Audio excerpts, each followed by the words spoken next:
Chapter 3, my girlfriend takes me to the graveyard. After grabbing my demigod go bag, complete with toothbrush, and home, I headed downtown to find Annabeth. The School of Design, New York City, is a private boarding school not far from Gramercy Park. I figured it would be easier to find Annabeth there in person rather than trying to send an iris message. Demigods can't use cell phones, monster homing beacon, instant death, etc. Iris messages are a good substitute, but they require some planning. You don't want to appear as a shimmering rainbow vision and start talking to your friend when there are a bunch of mortal observers around. Side effects can include panic attacks, mass hysteria, and psychological misdiagnoses. Ask your doctor if iris messages are right for you. SODNYC occupies a cluster of townhouses and office buildings right off the Bowery. If not for the banners hanging outside, you'd never guess there was a school there. I didn't know my way around the whole campus, but I knew the 3 places where I'm most likely to find Annabeth. Her dormitory, the library, and the Black Ant, a Mexican restaurant around the corner. Figuring that she liked to study in the afternoon, I headed for the library. Technically, they shouldn't have allowed me in. The library is for students only, but the security guard on duty, Florence, knew me and liked me, so she just smiled as I nodded as I walked past. See, I can be charming when I'm not causing chaos. Sometimes even when I am causing chaos. This month's student art display featured recycled clothing, in this case meaning from a bunch of evening gowns and tuxedos made from plastic bags, candy wrappers, and flattened aluminum cans. I didn't understand it, but I guess that's why I wasn't in design school. I climbed the stairs to the 3rd floor. Annabeth was camped out in her usual spot, a comfy sofa arrangement in the architecture section, with her study buddies, Dave and Hannah, who were laughing quietly at something Annabeth had just said. She wore an oversized UC Berkeley sweatshirt, distressed jeans, and new Doc Martens. Her hair was Dutch braided, tails curled over her shoulders like raptor talons. Her eyes gleamed with humor. I'm not sure if you've ever had this experience, when you see someone you know from a distance, and just for a split second you don't recognize them. Your brain just registers, oh, that person looks amazing. Then you realize it's someone you've known for years, your girlfriend, in fact. And that sends a tingle of happiness throughout your whole body. Sure, maybe I had a twinge of angst, too, because she was sitting there laughing with other people, and for the moment I was on the outside. I wouldn't call it jealousy, though. More like anxious motivation. Annabeth was a natural people person. Everyone wanted to hang out with her and get her approval. She would always succeed whether I was around or not. That made me even more determined to graduate and get into college with her, even if it meant doing torturous activities like studying or reading. Well, the power she had over the way I thought. Kind of scary. As a son of Poseidon, all I could do is make water coolers explode and talk to walruses. Hey, I said. Dave made room for me on the couch. Sup, Percy? Han gave me a forced smile.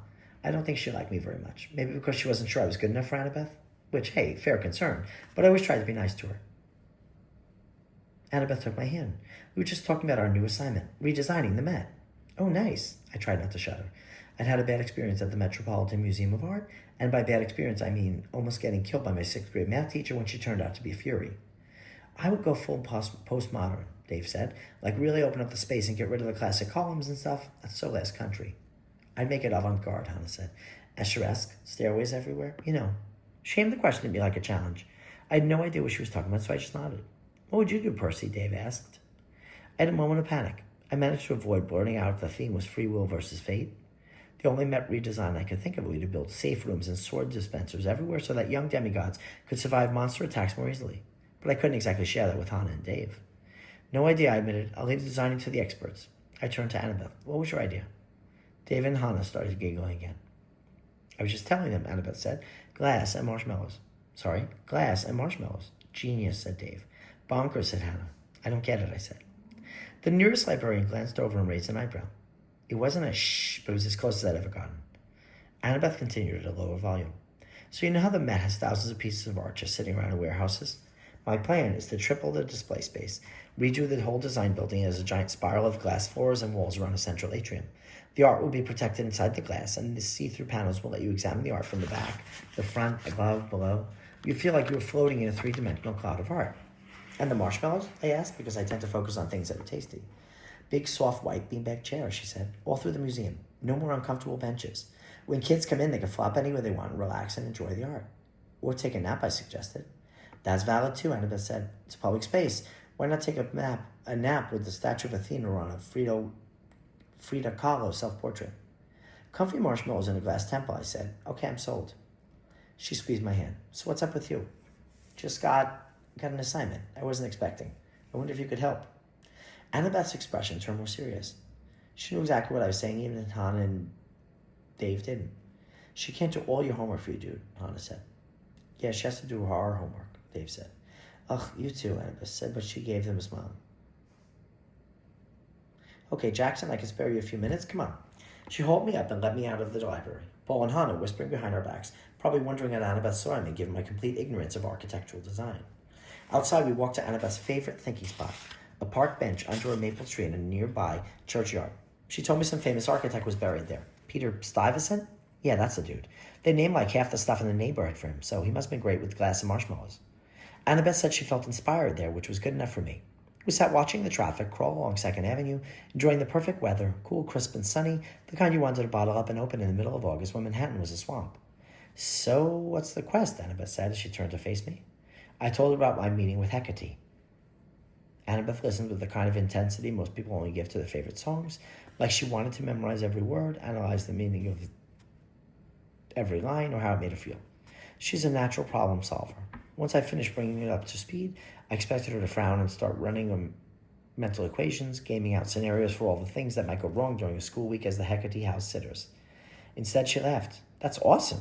She kissed me on the cheek like I could give her a gift. It is, I asked. Which part? Taking care of demonic posts?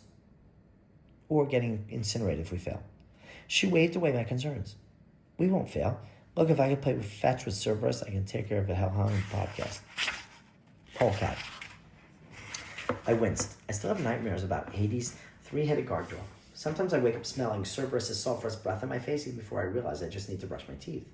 For Annabeth, though, our meeting with Cerberus had been the best part of our first excursion into the underworld. Granted, that wasn't saying much. Besides, she said, this means we have a venue for our party. Oh, you don't. Wait, seriously? She looked like she was kidding. A few weeks ago, Annabeth had confided that she'd always wanted to design a haunted house. She'd grown up mostly at Camp Half-Blood, so she'd never done any of the typical Halloween activities, like trick-or-treating, scary movies, or costume parties. She dreamed of creating a terrifying experience for all her friends. To me, that seemed a little strange, since we all had terrifying experiences all year round without having to design them. This being our last year in high school, Annabeth was determined to achieve this goal. The only problem was that she lived in a dorm and I lived in a tiny apartment. We couldn't have a haunted house at camp either because our camp director, Mr. D, wouldn't allow it. It's hard to know why, probably because if you couldn't have fun, nobody else could have fun. And Mr. D's idea of fun would have been to turn us all into Amazon River dolphins. I didn't want to test him. With half-heartedly planned out our Halloween party for this coming Friday in Central Park, but it wasn't ideal. Annabeth couldn't construct a house of horrors there. Even hanging decorations in the trees would be risky. The cops are liable to chase us off. Besides, running around the park in costumes would feel too much like LARPing. You are serious, I realized. You want to have our party at Hecate's mansion? Well, she's not going to be there, Annabeth pointed out. We just have to figure out what time she'll be back and finish cleaning up before that. Why not? I wasn't even sure where to start with the why nots. Usually I was the one suggesting boneheaded ideas. It was Annabeth's job to explain all the reasons why they were boneheaded. I just wasn't used to our switching roles.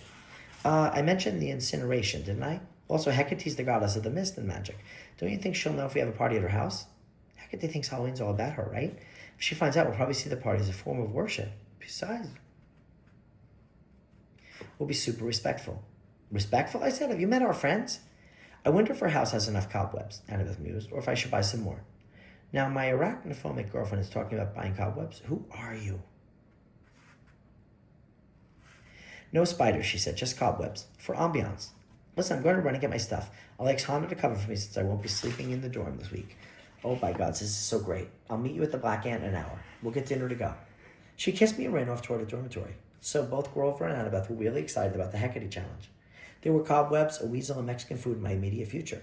Even by my standards, this was going to be a strange week.